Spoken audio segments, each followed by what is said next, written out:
Alhamdulillahirabbil alamin.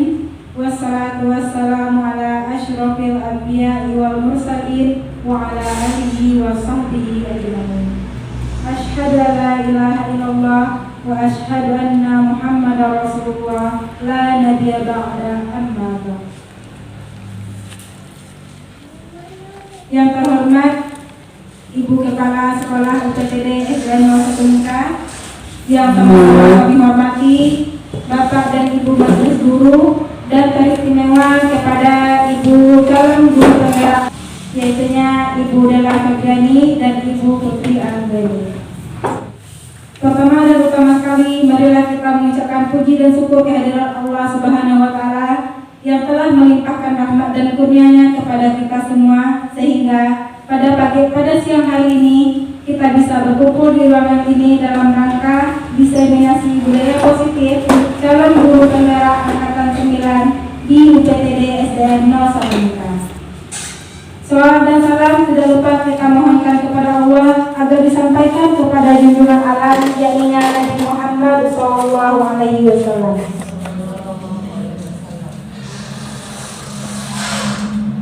Baik Bapak dan Ibu yang terhormat, sebelum acara dimulai, izinkan saya untuk membacakan susunan acara kita pada siang hari ini. Yang pertama, acara pembukaan. Acara kedua, menyanyikan lagu Indonesia Raya. Acara ketiga, kata sambutan dari Kepala UPTD SDN 01 Muka. Acara keempat, diseminasi budaya positif oleh calon guru penggerak angkatan 9. Acara kelima, penutup. Memasuki acara pertama, yaitunya acara pembukaan. Marilah kita buka acara ini dengan membacakan basmalah.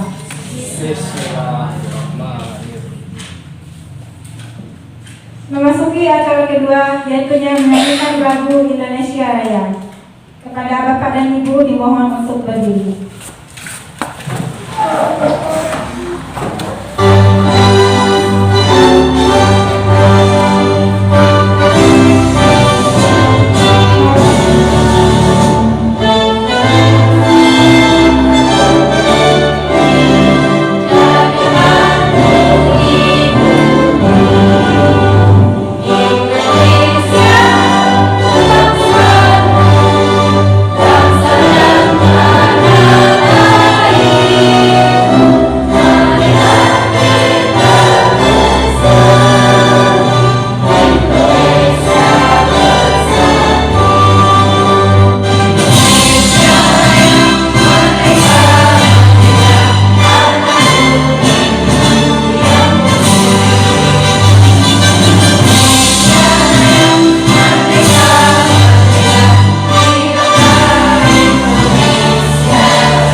Mohon untuk duduk kembali.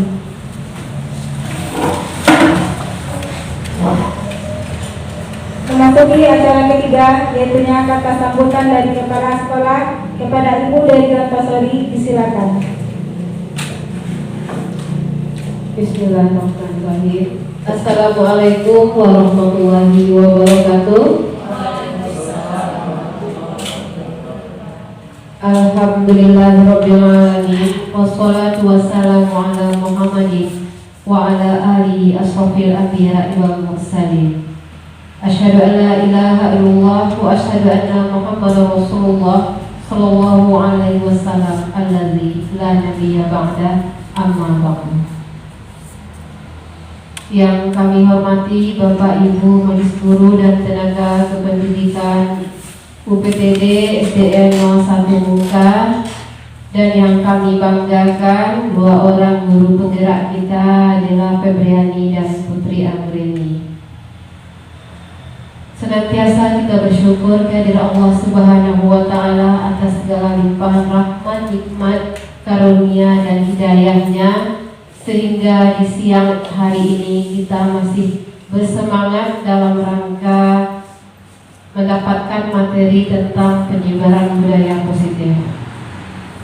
Mudah-mudahan dengan selalu kita bersyukur, kita termasuk hamba yang mendapat tambah nikmat Allah seperti janjinya, dan kita dijauhi dari kufur, karena kata Allah, siapa yang kufur azab Allah itu sangat pedih. Salawat dan salam kita mohonkan kepada Allah, semoga disampaikan kepada Nabi Muhammad SAW. Allahumma sholli ala Muhammad wa ala ali Muhammad. Mudah-mudahan dengan seringnya kita membaca salawat, kelak di akhirat nanti kita mendapat syafaatnya. Amin ya rabbal alamin. Bapak Ibu yang saya hormati, sengaja kita berkumpul di ruangan ini dalam rangka penyebaran budaya positif dan sekaligus bagaimana menerapkan pengalaman budaya positif tersebut pada peserta didik kita. Saya berharap apa yang disampaikan oleh kedua CGP kita nanti bisa kita dengarkan dengan seksama dan dapat pula kita laksanakan di kelas kita masing-masing. Karena saya yakin apapun ilmu yang diberikan oleh CGP kita itu sangat bermanfaat bagi kemajuan sekolah kita di masa yang akan datang. Apalagi dengan berkembangnya zaman, peserta didik yang kita hadapi jauh berbeda dengan zaman sebelumnya.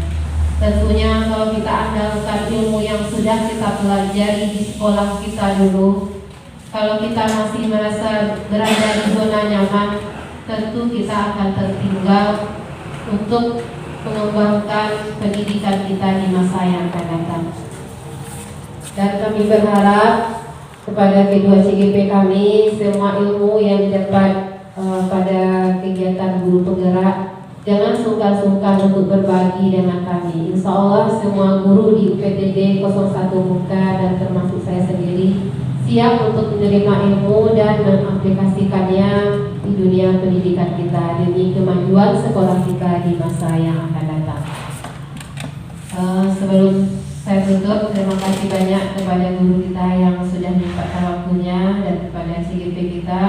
Mudah-mudahan kedepannya kita tetap kompak, tetap saling bekerja sama, saling menghormati dan saling menghargai, dan sekolah kita semakin maju di masa yang akan datang. Billahi taufiq wal hidayah. Assalamualaikum warahmatullahi wabarakatuh.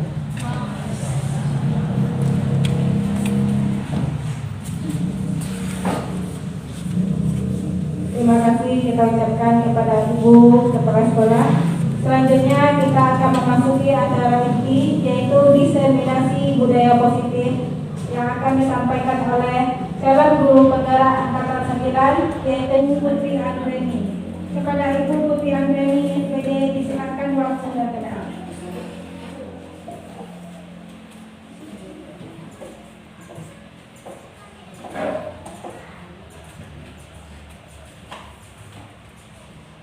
Bismillahirrahmanirrahim. Assalamualaikum warahmatullahi wabarakatuh.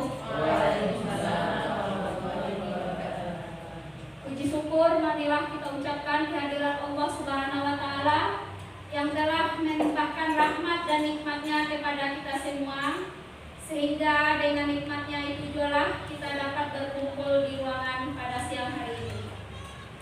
Kemudian selawat beriring salam tidak lupa pula kita mohonkan buat junjungan kita, yakninya Nabi Muhammad SAW yang telah membawa umatnya dari alam kebodohan ke alam yang berilmu pengetahuan seperti yang kita rasakan sekarang ini. Yang terhormat Ibu Kepala Sekolah UPTD SD 01 Muka, yang sama-sama kita hormati Bapak dan Ibu Guru UPTD SD 01 Muka. Sebelumnya izinkan saya untuk mengucapkan terima kasih banyak kepada Ibu Kepala Sekolah, kepada Bapak dan Ibu Guru UPTD SD 01 Muka yang sudah meluangkan waktunya untuk mengikuti acara diseminasi budaya positif CGP Angkatan 9. Bagaimana Bapak Ibu, masih semangat? Semangat.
ular meninggal-ninggal di rumah Pak Umar.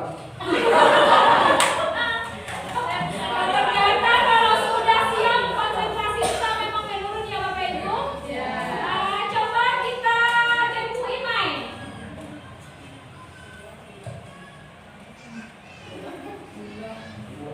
Ular melingkar-lingkar di pagar Pak Umar, jalan Pak Umar.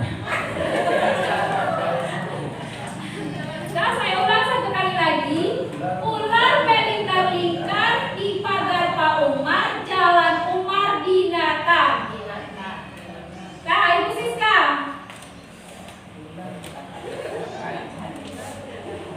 Ular melingkar-lingkar di pagar Pak Umar di jalan Umar Dinata. Bagus Bu Siska. Nah, terima kasih. Satu lagi. Kalau kemarin hari Rabu, besok hari apa Bapak Ibu? Jumat. Ternyata masih konsentrasi. Nah, tepuk tangan untuk kita semua. Nah, baiklah, izin untuk menyampaikan tentang budaya positif. Nah, di sini saya bukan sebagai orang yang tahu segalanya, bukan ingin menggurui Bapak Ibu, tetapi di sini saya hanya menyampaikan apa yang saya dapatkan selama pelatihan guru penggerak, terutama modul 1.4 tentang budaya positif. Ini adalah dua pembimbing saya di CGP Angkatan 9 ini, yaitu Ibu fasilitator saya adalah Ibu Rahmi RT SPD MPD, dan pengajar praktik saya adalah Ibu Indra Fitri SPD.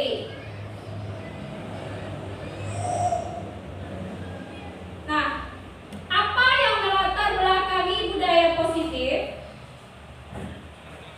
Nah, Ki Hajar Dewantara mengumpamakan sekolah sebagai sebuah ladang tempat persemaian bibit. Agar bibit bisa berkembang secara maksimal, maka petani dapat memperbaiki kondisi tanah, memelihara bibit tanaman, memberi pupuk dan air, membasmi ulat-ulat dan jamur-jamur yang mengganggu hidup bibit tanaman dan lain sebagainya. Nah, jadi sekolah itu diibaratkan sebuah ladang dan murid-murid kita diibaratkan sebagai bibit. Nah, kita guru atau pendidik ini itu diibaratkan sebagai petani. Nah, dari proyek tersebut kita dapat memahami bahwa sekolah kita ini kan diibaratkan sebagai tanah tempat bercocok tanam, sehingga kita guru itu harus mengusahakan sekolah kita menjadi lingkungan yang menyenangkan, menjadi lingkungan yang aman, kemudian menjaga dan melindungi murid dari hal-hal yang tidak baik. Nah, dengan demikian karakter murid akan tumbuh sesuai dengan profil pelajar Pancasila. Ini ada pertanyaan, apa itu budaya positif? Mohon tanggapannya Bapak Ibu. Menurut Bapak Ibu, budaya positif itu apa?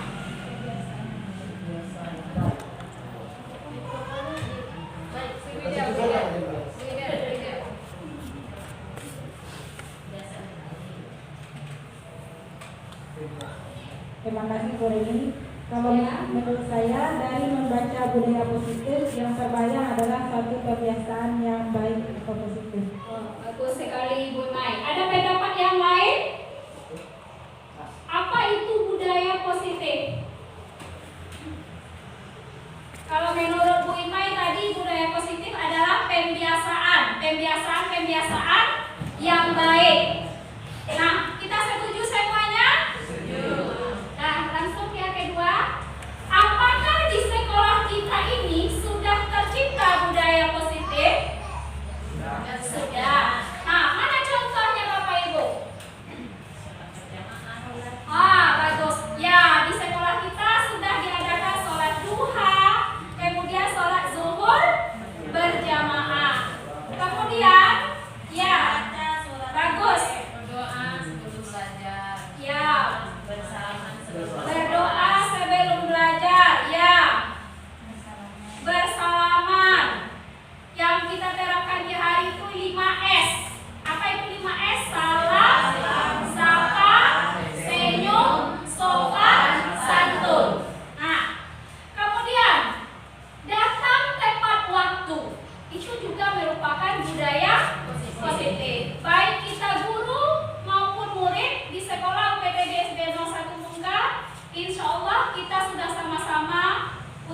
berusaha selalu datang tepat waktu. Next. Nah, budaya positif merupakan perwujudan dari nilai-nilai kebajikan atau keyakinan universal yang diterapkan di sekolah. Selama ini, barangkali kita sebagai guru merasa berkewajiban mengontrol perilaku siswa agar memiliki perilaku yang sesuai dengan yang guru harapkan.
Nah, ini ada pertanyaan lagi Bapak Ibu.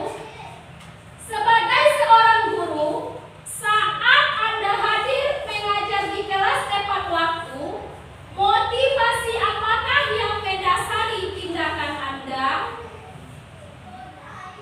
Mohon tanggapannya Bapak Ibu. Apa yang memotivasi Bapak Ibu semuanya agar hadir tepat waktu di dalam kelas? Apa yang memotivasi Bapak Ibu? Disiplin. Terus ada yang lain? Menerapkan budaya positif. Ada yang lain? Sikap bertanggung jawab. Ya. Terima kasih atas jawabannya Bapak Ibu. Nah, apakah Anda tepat waktu karena tidak ingin ditegur oleh atasan Anda? Adakah kita di sini yang seperti itu? Tidak, alhamdulillah. Kemudian, apakah Anda datang tepat waktu ingin mendapat pujian dari ibu kepala sekolah? Tidak juga. Nah, atau Anda ingin menjadi orang yang menghargai waktu, menghargai diri sendiri, dan sebagai teladan bagi murid-murid? Ya, alhamdulillah kita semuanya di sini sudah mempunyai motivasi intrinsik namanya Bapak Ibu.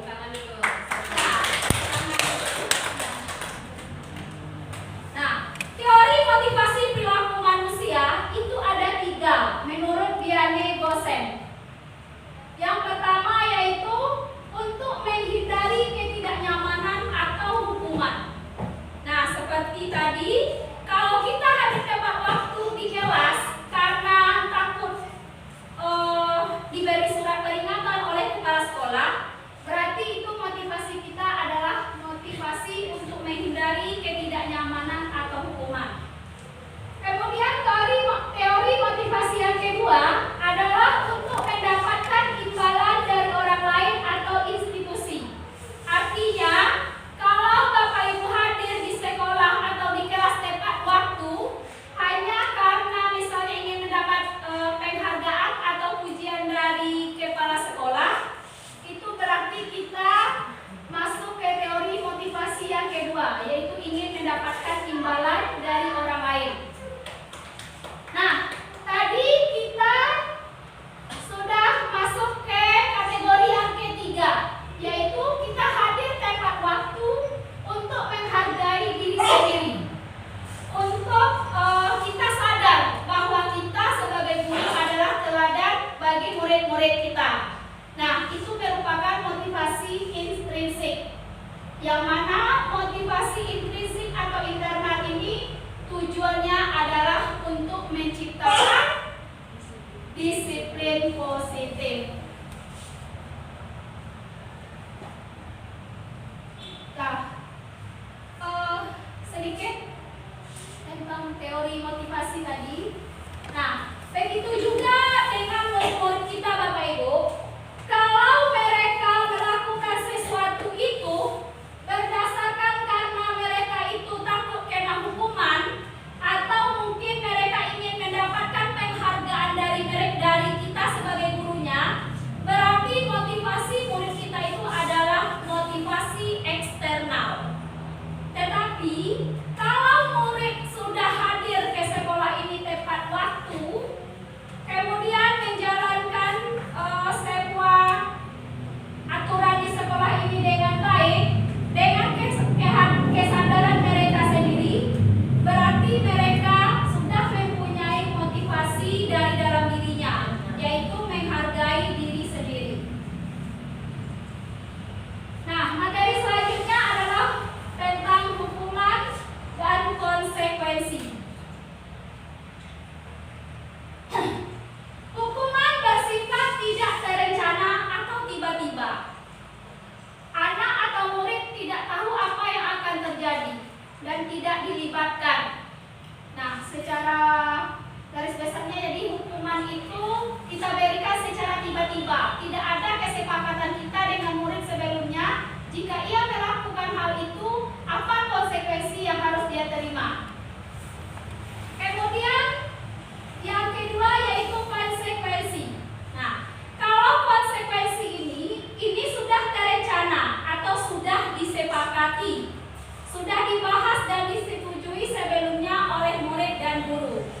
Misalnya kalau nanti anak ibu datang terlambat ke sekolah, nanti anak ibu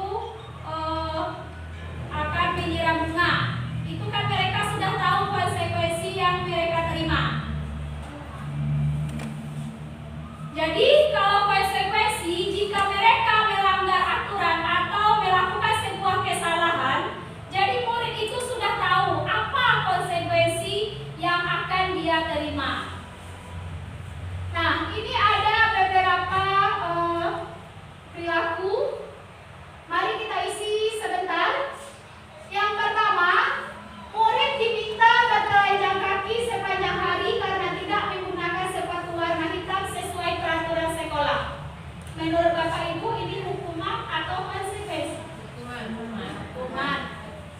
2. Berdiri di depan kelas sambil mengangkat kaki 1 karena tidak bisa menjawab pertanyaan. Membersihkan tumpahan air di meja tulis karena tersenggol pada saat belajar. Kehilangan 10 menit jam istirahat untuk mengerjakan tugas karena terlambat datang dan tertinggal pelajaran selama 10 menit. Berikutnya, duduk di bangku di pinggir lapangan pada jam istirahat. Tidak diizinkan bermain oleh grup piket karena mencederai teman saat bermain di lapangan. Berikut, terlambat hadir di pembelajaran daring 15 menit dan diminta untuk tinggal 15 menit sesudah kelas usai untuk membahas ketertinggalan pembelajaran. Nah, mari kita lihat jawabannya. Ternyata ada yang salah satu tadi ya Bapak Ibu. Ya, tentang duduk di bangku di pinggir lapangan pada jam istirahat. Tidak diizinkan bermain oleh guru piket. Itu termasuk konsekuensi. Nah, materi selanjutnya adalah dihukum oleh penghargaan. Saya pun baru mendengar kemarin ini dihukum oleh penghargaan. Nah, yang pertama, penghargaan tidak efektif. Nah, suatu penghargaan adalah suatu benda atau peristiwa yang diinginkan, yang dibuat dengan persyaratan. Hanya jika Anda melakukan hal ini, maka Anda mendapatkan penghargaan yang diinginkan. Jika saya mengharapkan suatu penghargaan dan tidak mendapatkannya, maka saya akan kecewa dan berkecil hati. Serta kemungkinan lain kali saya tidak akan berusaha sekeras sebelumnya. Jika saya memberikan seseorang suatu penghargaan untuk melakukan sesuatu, maka kita harus terus-menerus memberikan penghargaan itu jika kita ingin orang tersebut meneruskan perilaku yang kita inginkan. Nah, di sini Bapak Ibu, ketika kita memberikan penghargaan kepada seorang murid, apakah menurut Bapak Ibu itu sudah benar kita lakukan? Sudah? Apakah itu sudah benar kita lakukan? Misalnya seorang murid itu dia bisa menjawab soal yang kita berikan, lalu kita berikan dia sebuah pensil misalnya, kan itu penghargaan. Atau misalnya yang sederhana saja, kita berikan dia pujian. Apakah menurut Bapak Ibu itu merupakan penghargaan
positif. Nah, lingkungan yang positif itu nanti akan berkembang ke seluruh warga sekolah dan nanti akan membentuk yang namanya budaya positif di sekolah. Apa keyakinan kelas? Kenapa tidak peraturan kelas saja?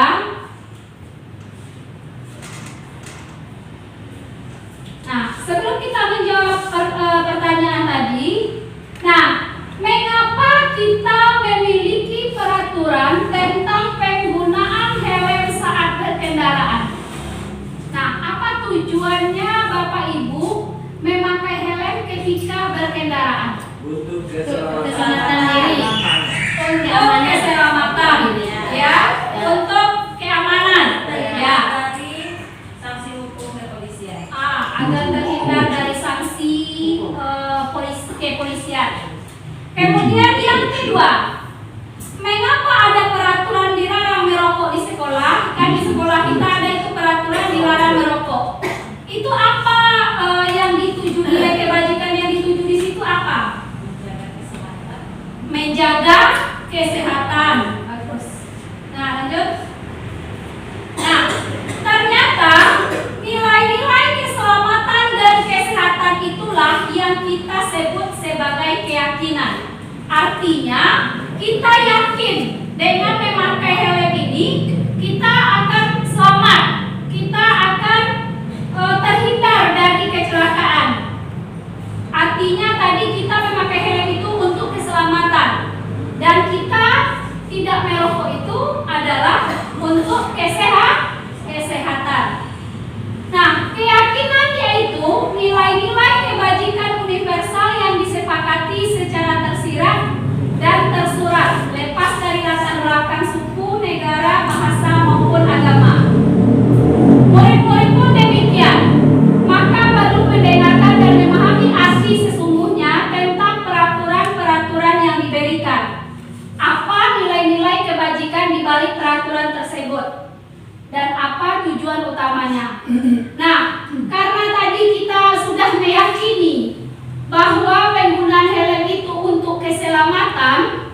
Nah, di dalam pembuatan keyakinan kelas itu murid-murid kita juga dibangkitkan motivasi intrinsiknya, yaitu dengan cara melibatkan mereka untuk membuat keyakinan. Misalnya, kita seperti yang saya sebutkan sebelumnya, membuang sampah di tempatnya. Berarti mereka yakin dengan membuang sampah di tempatnya, mereka yakin itu adalah untuk kebersihan, supaya kelasnya menjadi bersih.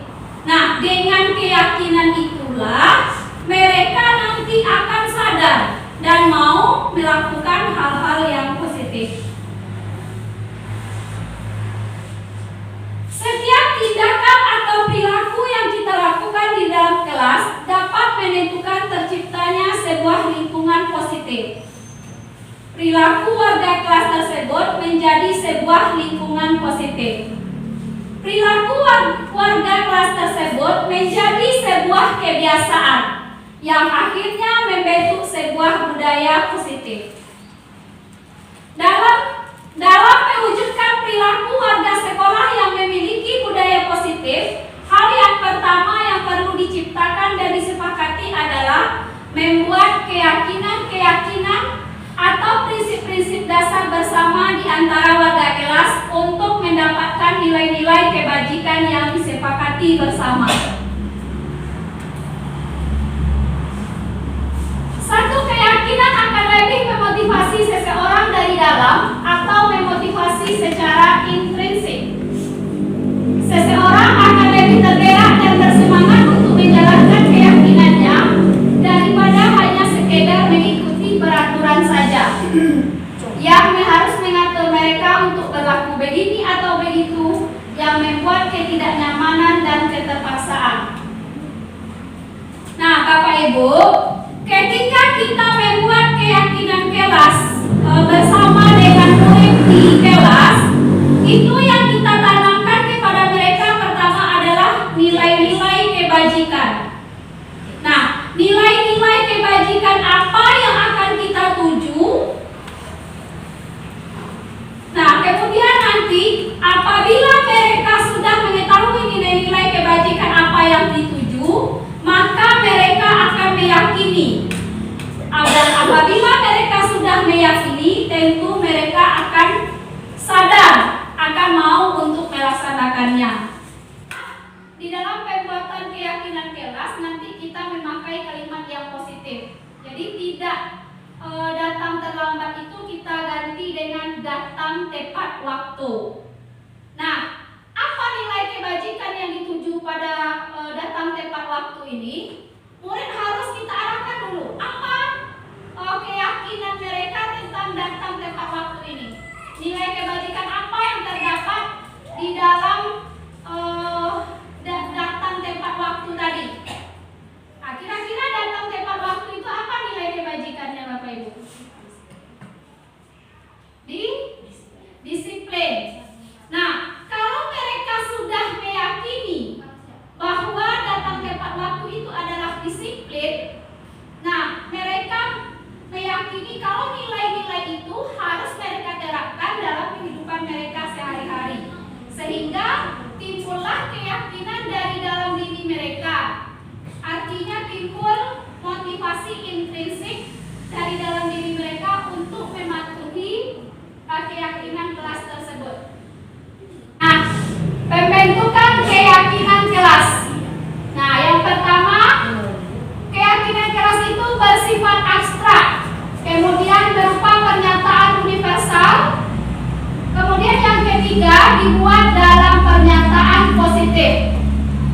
Kemudian keyakinan kelas itu tidak perlu banyak, misalnya 5 atau 6 buah saja, supaya keyakinan itu mudah untuk diingat dan dilaksanakan. Kemudian keyakinan kelas yang kita buat itu hendaknya sesuai dengan kondisi kelas atau sekolah, sehingga mudah untuk diterapkan.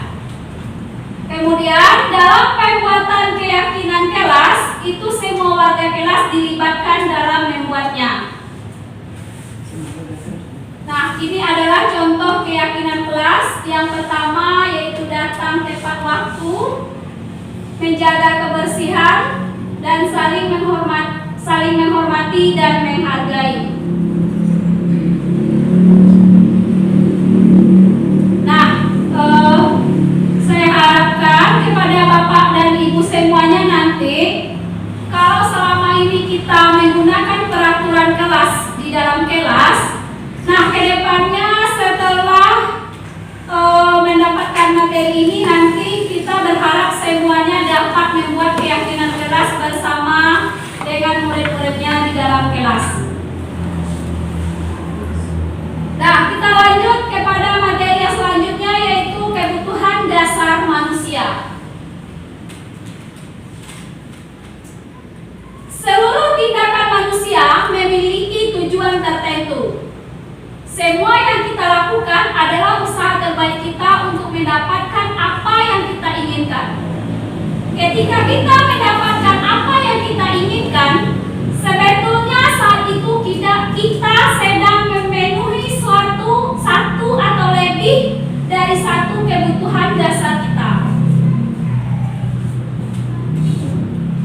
Nah, ada 5 kebutuhan dasar manusia. Yang pertama adalah bertahan hidup. Yang kedua, kebutuhan kasih sayang. Yang ketiga adalah penguasaan. Yang keempat adalah kebebasan. Dan yang kelima adalah kebutuhan kesenangan. Nah, kebutuhan untuk bertahan hidup yaitu kebutuhan yang bersifat fisiologis untuk bertahan hidup. Misalnya kesehatan, rumah, dan makanan. Yang kedua, cinta dan kasih sayang merupakan kebutuhan untuk memberi dan menerima kasih sayang, dan kebutuhan untuk merasa menjadi bagian dari satu kelompok. Kemudian kebutuhan dasar yang ketiga adalah kekuasaan atau power. Kebutuhan ini meliputi keinginan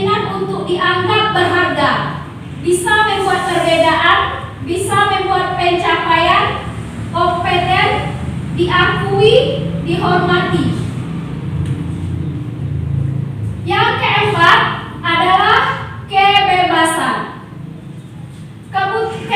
Kebutuhan dasar manusia yang keempat adalah kebebasan, yaitu kebutuhan akan kemandirian, otonomi, memiliki pilihan dan mampu mengendalikan arah hidup seseorang.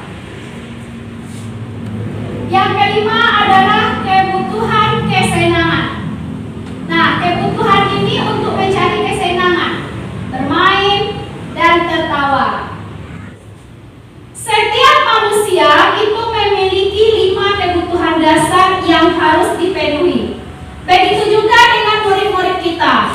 Mereka memiliki 5 kebutuhan dasar yang harus dimilikinya, atau kebutuhan 5 dasar yang harus dipenuhi. Ketika kita melihat atau menemukan anak yang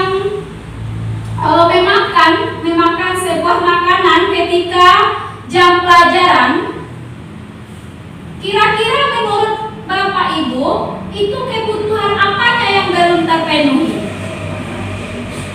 Kebutuhan bertahan hidup. Nah, ya betul. Nah, jadi ketika kita menemukan anak melakukan kesalahan, misalnya tadi mereka memakan makanan di saat jam pelajaran, itu berarti kebutuhan bertahan hidupnya tidak terpenuhi.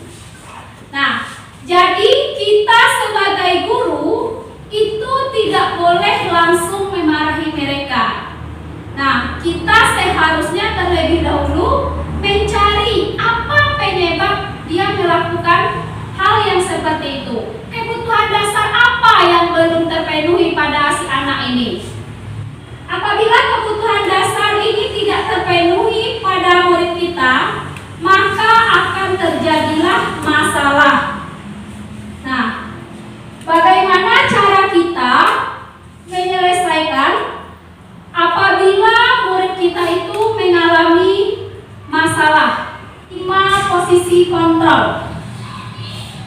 Nah, posisi kontrol guru itu ada 5. Yang pertama adalah sebagai penghukum.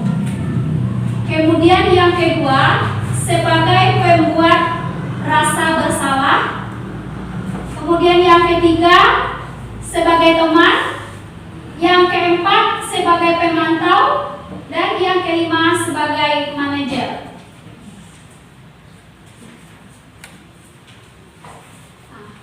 Seorang penghukum bisa menggunakan hukuman fisik maupun verbal. Orang-orang yang menjalankan posisi penghukum senantiasa mengatakan bahwa sekolah memerlukan sistem atau alat yang dapat lebih menekankan murid-murid lebih dalam lagi. Guru-guru yang memiliki posisi sebagai penghukum, biasanya mereka akan berkata, "Patuhi aturan saya," atau "Awas. Kamu selalu saja salah. Selalu pasti kamu yang terakhir selesai." Nah, guru seperti ini senantiasa percaya hanya ada satu cara agar pembelajaran bisa berhasil, yaitu cara dia. Nah, pada posisi penghukum ini biasanya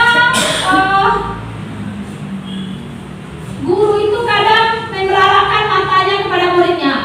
"Kamu selalu saja datang terlambat." Nah, itu ekspresi tubuh seorang guru di posisi penghukum.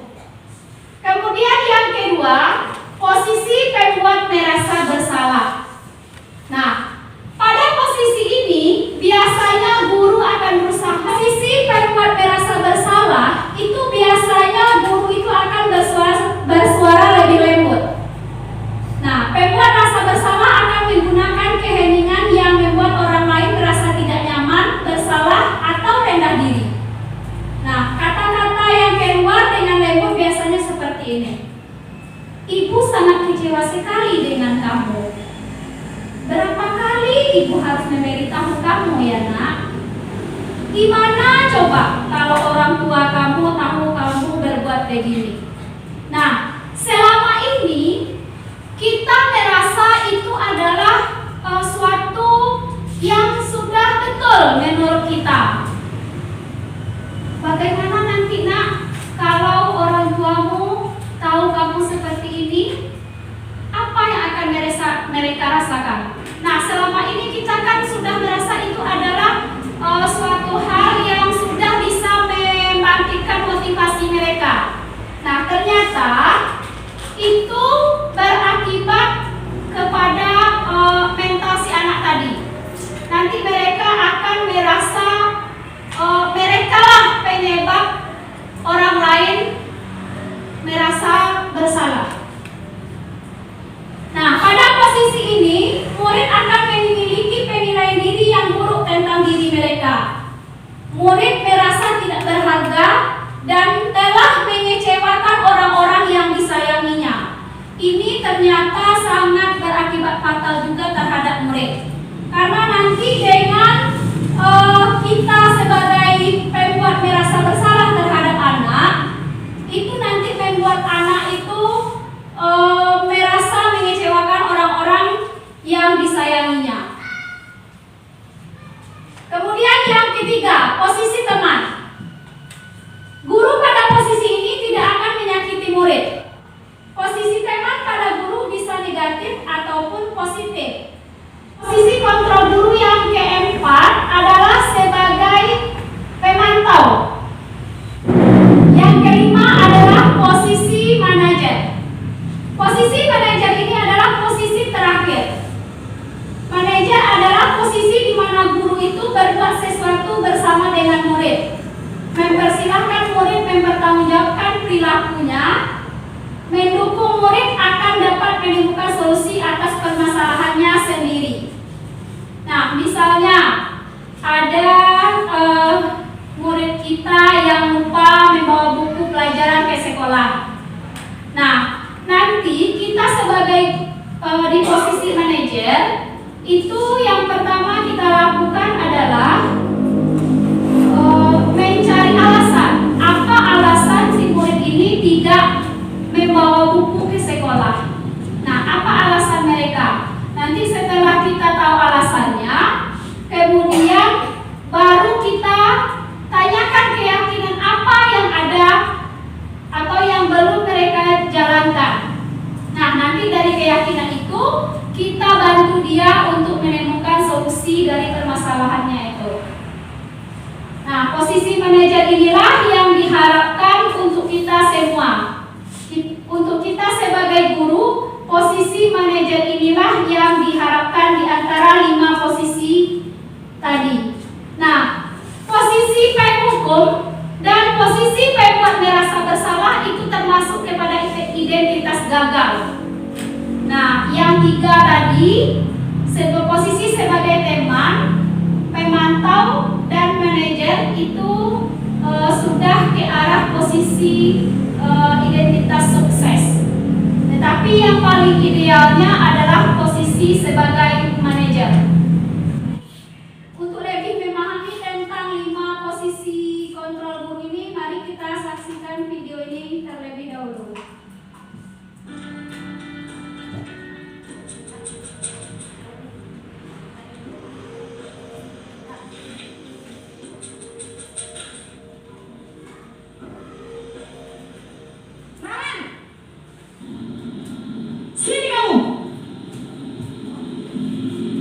Selamat pagi, Bu.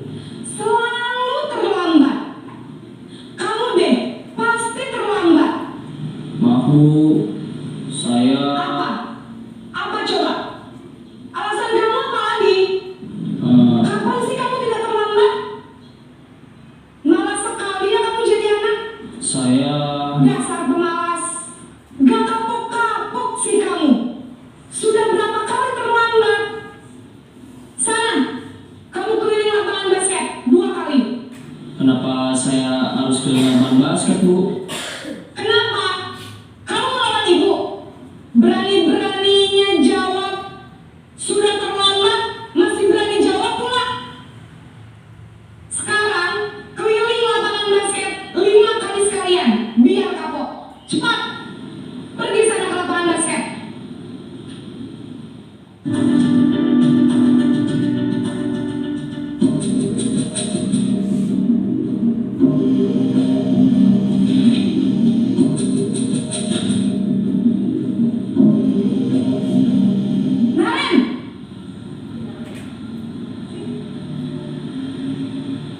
Selamat pagi, Bu. Naren, kamu kenapa terlambat lagi, nak? Ya Tuhan, Naren, kamu senang ya bikin ibu susah ya? Kalau kamu terlambat lagi, nanti ibu yang ditegur bapak kepala sekolah, nak. Disangka ibu tidak bisa membina kamu. Duh, gimana ini? Maaf, Bu. Duh, Gusti Naren, kamu suka ya kalau ibu ditegur bapak kepala sekolah? Terus, sekarang ibu harus tulis apa ini di buku absen? Ini kamu sudah sering terlambat loh. Ibu harus apa coba? Maaf, Bu. Maaf sekali. Ya sudah, lain kali jangan bikin ibu susah lagi ya, nak ya. Ibu tidak akan kuat lagi kalau kamu begini terus. Bisa jantungan kalau ibu ditegur bapak kepala sekolah. Sana cepat ke kelas. Maaf ya, Bu. Maaf sekali.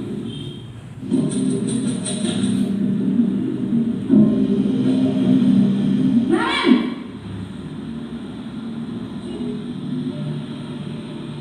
Selamat pagi, Bu. selamat pagi Naren.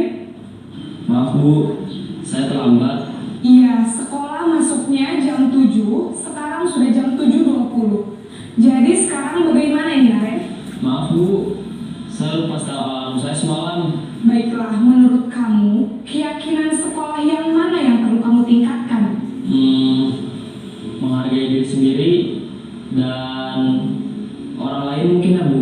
Setuju. Jadi, apakah Naren meyakini prinsip saling menghormati tersebut? Iya, Bu. Saya meyakininya. Apakah Naren bersedia memperbaiki masalah keterlambatan ini? Bersedia, Bu.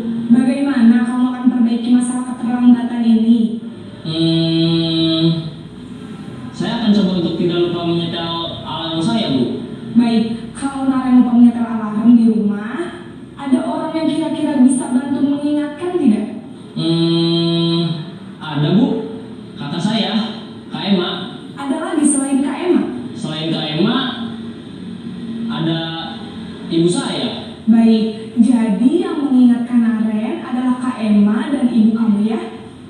Kira-kira akan mulai setel alarm kapan nih Naren?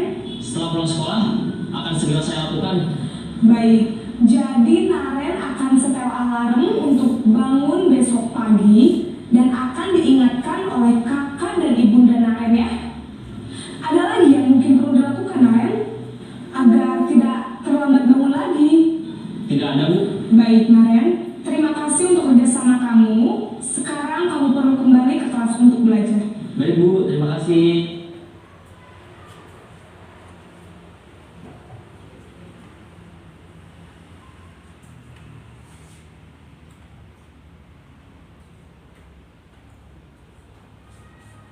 Nah, setelah menyaksikan video tadi, mungkin itu sudah menambah pemahaman Bapak Ibu tentang 5 posisi kontrol guru.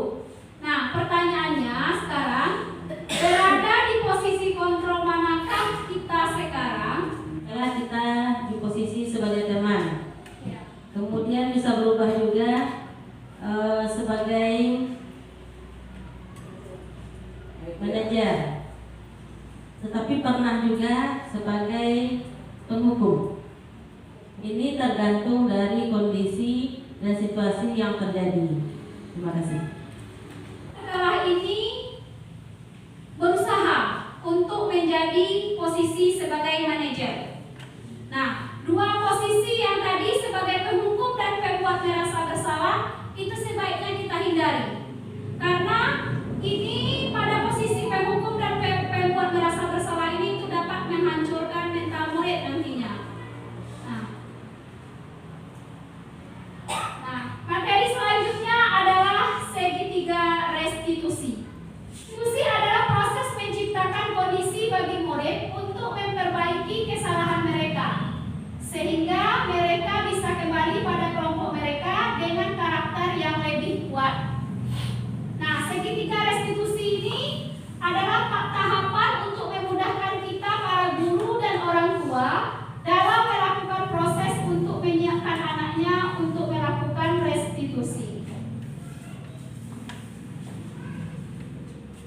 ini tadi sudah kita bahas tahapan segitiga restitusi, yaitu yang pertama menstabilkan identitas. Di sini kita mengatakan bahwa kita semua akan melakukan hal yang terbaik yang bisa kita lakukan. Kemudian yang kedua, validasi tindakan yang salah. Semua perilaku itu tentu ada alasannya. Kita tanyakan apa alasannya melakukan kesalahan tersebut. Kemudian baru yang ketiga kita tanyakan tentang keyakinan yang sudah dia yakini.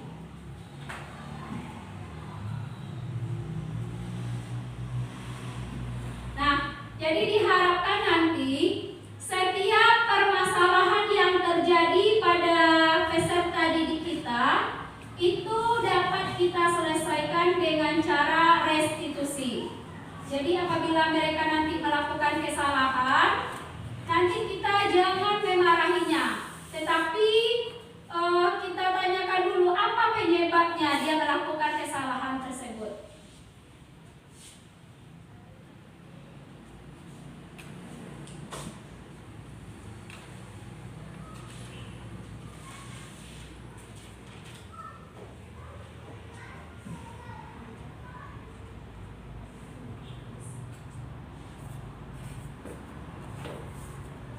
Nah, ciri-ciri dari restitusi itu adalah yang pertama, restitusi bukan menebus kesalahan, namun belajar dari kesalahan yang mereka lakukan.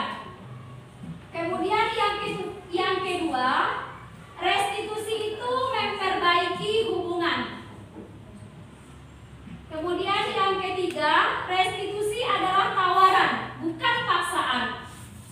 Kemudian yang keempat, restitusi menuntut untuk melihat ke dalam diri, mencari kebutuhan dasar yang mendasari tindakan mereka itu. Apa kebutuhan dasarnya yang tidak terpenuhi sehingga dia melakukan kesalahan. Kemudian restitusi itu fokus kepada karakter, bukan tindakan. Tentu dia lupa membawa topi saat upacara bendera. Nah, lalu kita panggil si anak itu. Nah, kita tanyakan, tadi ibu lihat anak ibu berbaris di bagian belakang dan tidak memakai topi. Apa benar seperti itu, nak? Nanti kan dijawab oleh si anak, ya bu. Nah, menurut kamu, kira-kira perbuatan tidak berarti kamu tadi tidak memakai pakaian makeup ya? Ya bu. Nah, berarti di sini ibu di sini tidak mencari siapa yang salah, tetapi di sini ibu ingin mencarikan solusi atau ingin sama-sama mencari solusi bagaimana kamu ke depannya nanti tidak lupa lagi membawa topi saat upacara. Nah, jadi pada tahap menstabilkan identitas itu kita jangan, nah kamu ini salah. Kenapa kamu tadi tidak membawa topi? Jangan kita berkata seperti itu langsung kepada murid kita.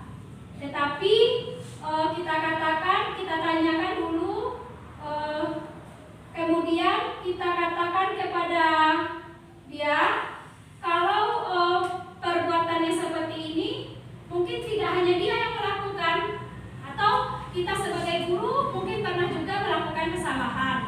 Nah, di sini ibu tidak mencari kesalahan, tetapi ibu ingin membantu anak ibu untuk menyelesaikan atau mencari solusi dari permasalahan ini. Nah, kemudian selanjutnya kita akan memvalidasi tindakan yang salah itu dengan menanyakan apa alasan mereka atau apa alasannya dia tidak membawa topi tadi. Nah, kira-kira apa alasan anak ibu tidak membawa topi tadi? Nah, mungkin dia akan menjawab, saya tadi terburu-buru bu, jadi pas dicari-cari topinya tidak ketemu. Mungkin seperti itu jawaban siswa kita. Nah, kemudian langkah yang ketiga itu kita adalah menanyakan keyakinan. Nah, menurut kamu tidak memakai topi hari ini, apakah itu termasuk perbuatan yang salah atau bagaimana?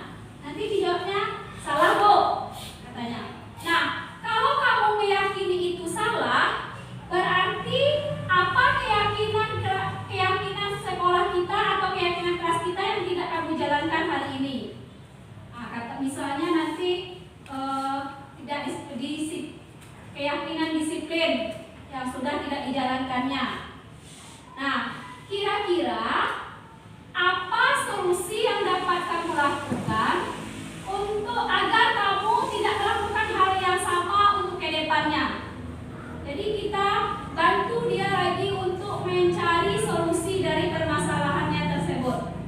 Jadi di sini murid itu yang akan berpikir sendiri apa yang harus dia lakukan untuk memperbaiki kesalahannya itu. Atau mungkin nanti kita tanyakan berikutnya, kamu ini nanti ingin menjadi orang yang seperti apa? Nah, misalnya saya nanti ingin menjadi orang yang lebih disiplin, Bu. Nah, untuk menjadi orang yang lebih disiplin, apa yang harus kamu lakukan?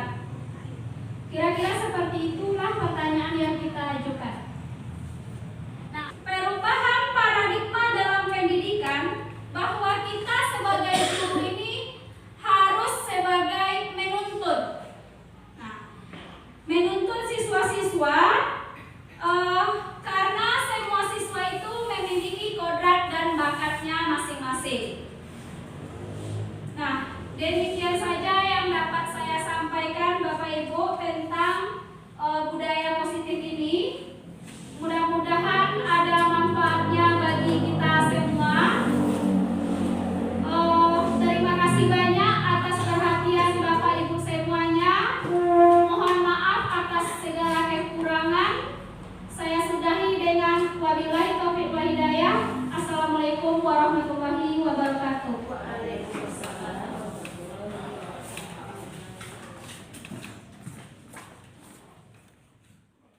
Terima kasih kami sampaikan kepada CGP kami, Ibu Putri Anggraini.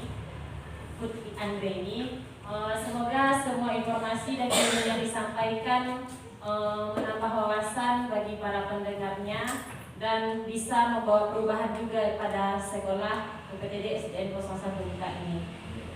Saya selaku moderator undur diri, mohon maaf atas segala kesalahan. Assalamualaikum warahmatullahi wabarakatuh. Waalaikumsalam.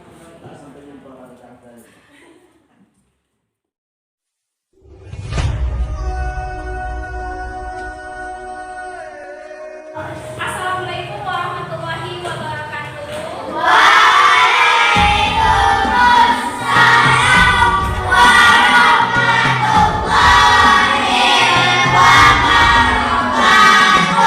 Bagaimana kabarnya hari ini? Sehat?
Assalamualaikum warahmatullahi wabarakatuh. Perkenalkan nama saya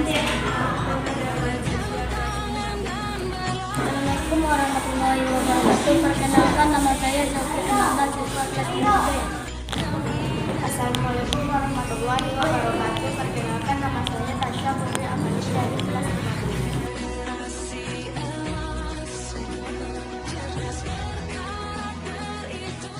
Sangat penting, Bu. Penting sekali. Sangat senang sekali.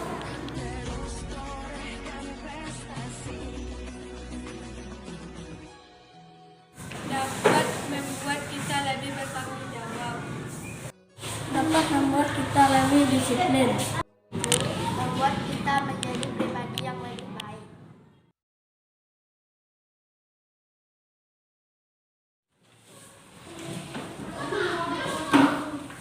Assalamualaikum warahmatullahi wabarakatuh.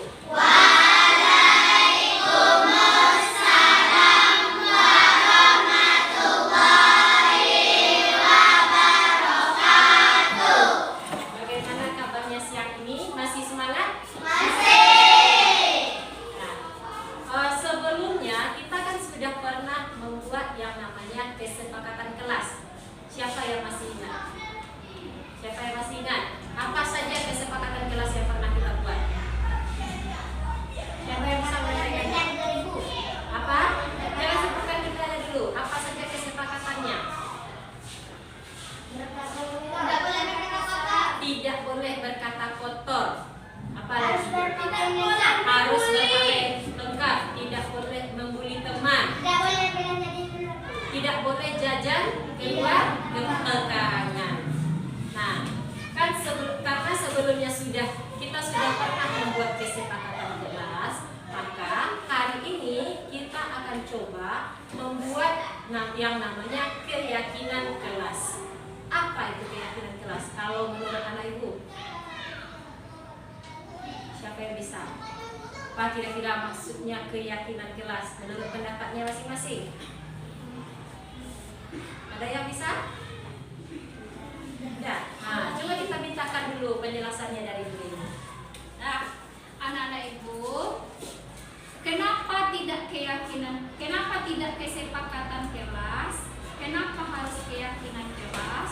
Nah, seperti ini tadi, tidak boleh berkata kotor. Nah, kalau kita tidak boleh berkata kotor itu maksudnya apa? Supaya tema kita itu apa? Disiplin. Supaya tema kita disiplin.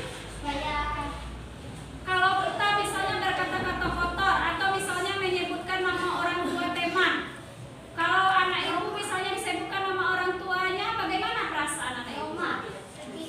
Sedih. Jadi kita harus saling menghargai, saling menghormati. Nah, yakin nggak anak ibu kalau saling menghormati, saling menghargai itu bisa menimbulkan rasa kedamaian di antara anak ibu? Yakin tidak? Itulah yang kita tanamkan dalam diri kita. Kita yakin bahwa saling menghormati, saling menghargai itu nanti bisa membuat atau menciptakan kerukunan di antara kita dengan teman.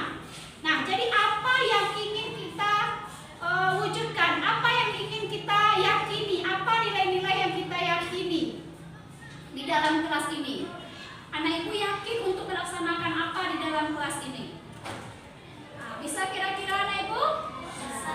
Bisa? Nah, karena sebelumnya kita sudah membuat kesepakatan kelas, maka kesepakatan kelas kita tadi yang ada memiliki kata tidak, dilarang, dan segala macam yang bentuknya negatif, kita ganti lagi dengan sesuatu yang bisa kita yakini. Kira-kira siapa yang bisa memberikan contoh? Tidak berkata kotor, kita ganti dengan apa supaya bisa kita yakini? Jangan pakai tidak, jangan pakai dilarang. Kak, ubah Coba kalimat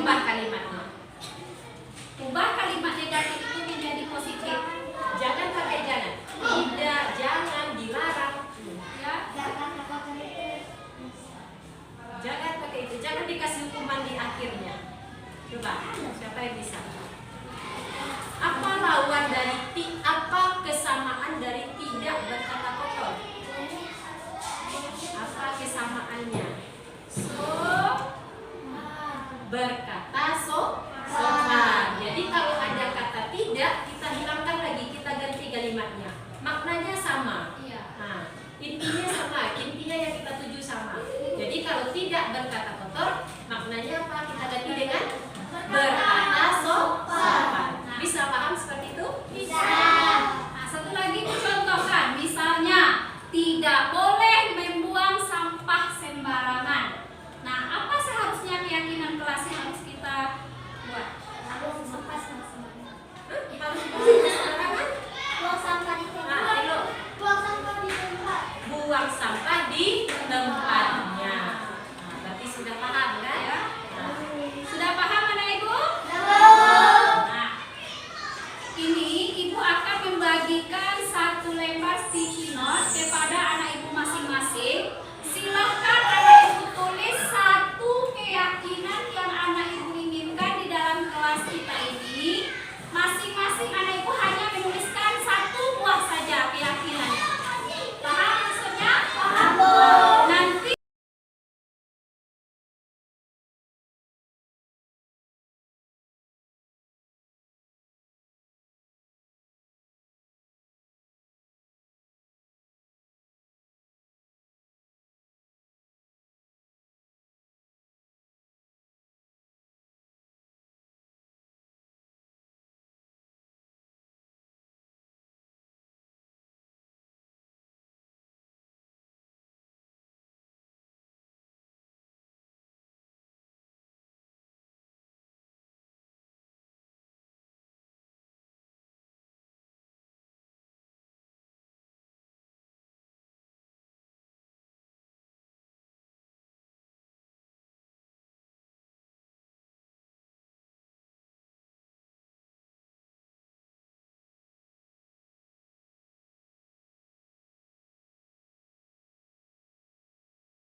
Sudah belajar